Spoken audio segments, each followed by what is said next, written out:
Aitzquachil, good morning, and welcome to another edition of the Daily Tribal Sovereignty Report for today, Thursday, July 30th, 2026. My English name is Aaron Thomas.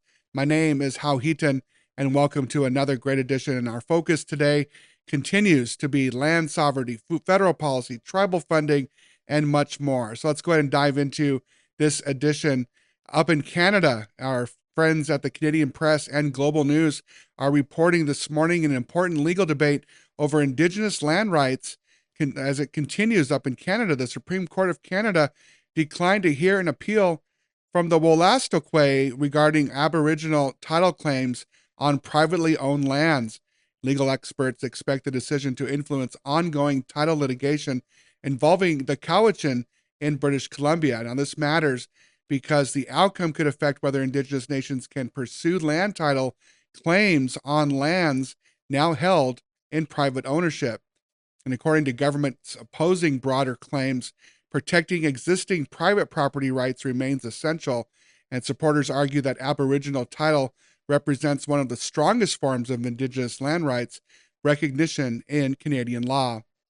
In other news this morning, Bears Ears National Monument, according to the Friends Committee on National Legislation, or FCNL, and statements from the National Congress of American Indians, tribal organizations continue responding to federal actions affecting Bears Ears National Monument. Those actions include reductions to monument boundaries and the dissolution of the Bears Ears Intertribal Commission.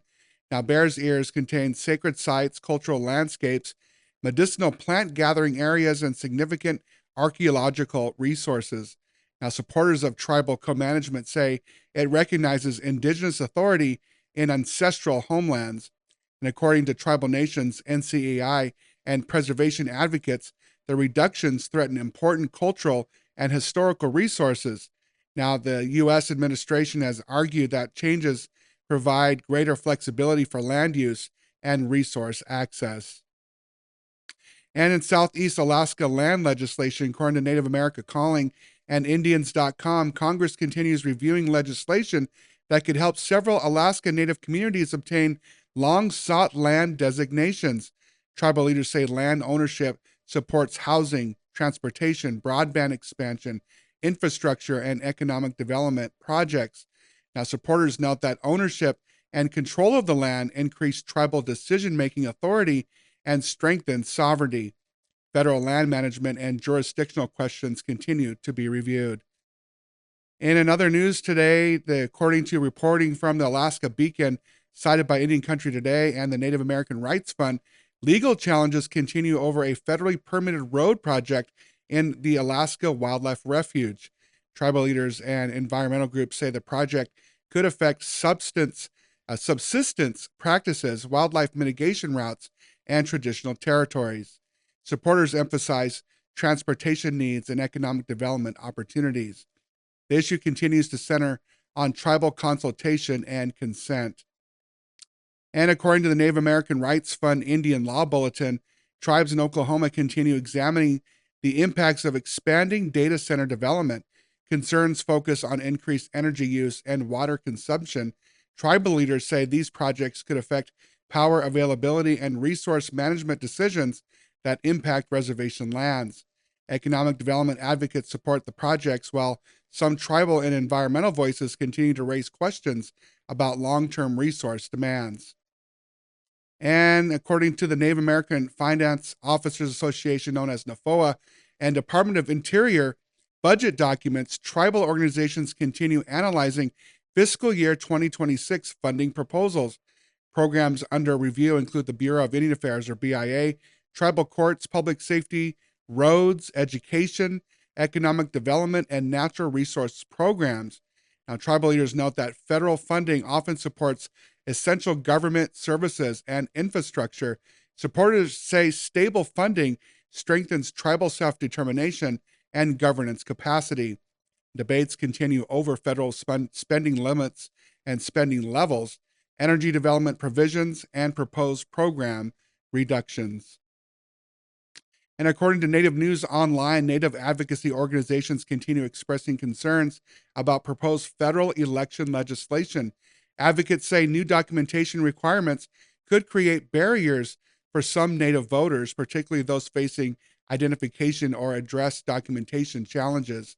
And supporters of the proposal argue it would strengthen election security. Now, Native organizations maintain that the changes could disproportionately affect Indigenous voters.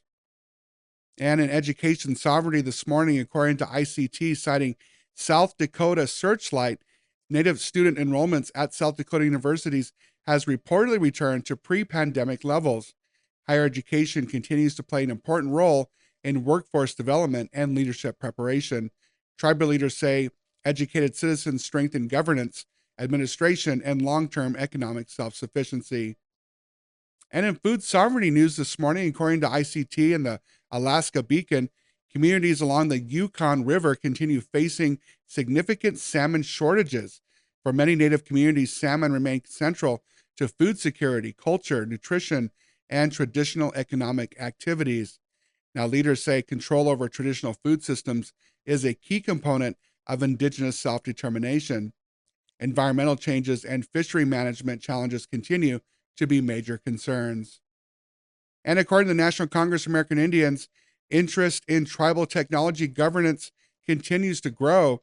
NCAI recently posted a tech sovereignty webinar focused on artificial intelligence and emerging technologies. Tribal leaders note that AI, broadband, and digital infrastructure are becoming increasingly important for workforce development. Many tribes are also working to maintain control over tribal data and digital governance systems. And in tribal sports this morning, according to ICT Sports Citizen, Native American Navajo golfer Nota Begay III has received the Payne Stewart Award. The recognition highlights leadership, character, and contributions to the golf game. Many Native leaders say visibility of Native athletes helps inspire other Indigenous youth and strengthens representation in national institutions. And for your weather forecast today, severe weather. According to reports from Washington State, the Kaiser Canyon fire continues burning on the Colville Reservation.